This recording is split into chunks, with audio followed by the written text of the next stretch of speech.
Want to tell you about a leadership scenario that once occurred. Once upon a time, there was a highly trained SWAT team going through some elite level training. And during that training, the group of instructors were exceptionally high level, highly motivated, aggressive, and dangerous people that trained officers to have all that skill, bottle it up, and use it with precision in legal and justified scenarios. It's about the ideal situation you could ask for in a training scenario. That type of training involves lots of scenario based, almost live real world training. And in doing that, there are a couple of things that you just don't do in training to preserve safety or just out of respect for the people that are putting their bodies out there to sometimes get beat on and, rubber bullets shot at, training rounds, stuff like that. So this scenario occurred with a highly trained and highly aggressive instructors were putting on a scenario, and not all the time in the police world do people just fall over and stop. Sometimes there are highly motivated people. You might run into a real life scenario where you have a highly motivated adversary or a highly motivated situation where you just need to put in extra effort. Instead of just addressing the problem, you've got to do more. In this scenario, things come to amplify as planned. The instructors did not quit, and made my highly trained team keep pushing, and doing their job, all the way to a point where I am observing as the team leader and saying, hey, if your guy goes this far, they're trained to do X, then Y. Hey, if he goes too far, they're going to do Y. If he goes too far, they're going to do Y, which was outside the realm of normal training.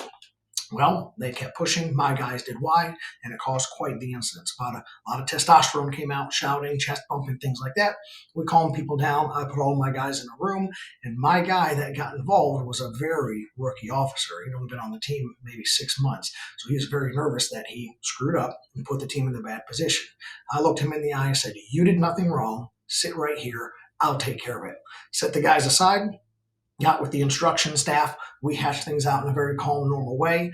Ultimately, the result was that we showed our training, showed our system, and why we did what we did inside of their scenario, and they completely agreed. And the person that was technically offended against, who had the non-appropriate training thing applied on them, realized that, yes, he created that scenario. Yes, he was the one that took accountability for his actions and realized those guys did what they were trained to do, and I went a little too far.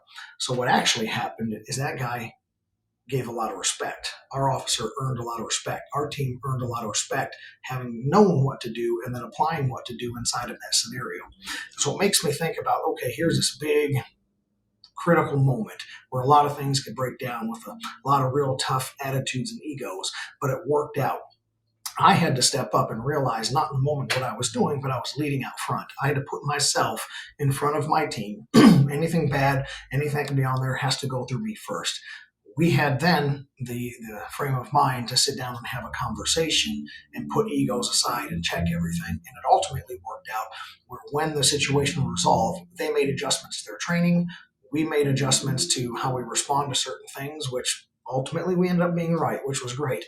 But we had the opportunity to establish ourselves on the team. Everyone knew that their leader had their support and that I was going to take the blame for it. He took accountability, I took accountability, and ultimately we actually formed great bonds and friendship after that. I'm not a drinker, but a couple of guys went out and had beers and laughed about it afterwards, and there became a good relationship that has lasted to this day. It's going on 10 years now of a relationship. And what it does is it means we can work through crisis together. We all have the ultimate goal in mind, right? To be the best trained officers possible, to provide justice and safety to our communities. Everyone realized that. And now there is growth, there is training, mentorship, camaraderie, and a lot of good came out of what could have been just the axe to an entire training program, and no one would have received the benefit. How are you handling crisis, and where are you stepping out front to lead your team?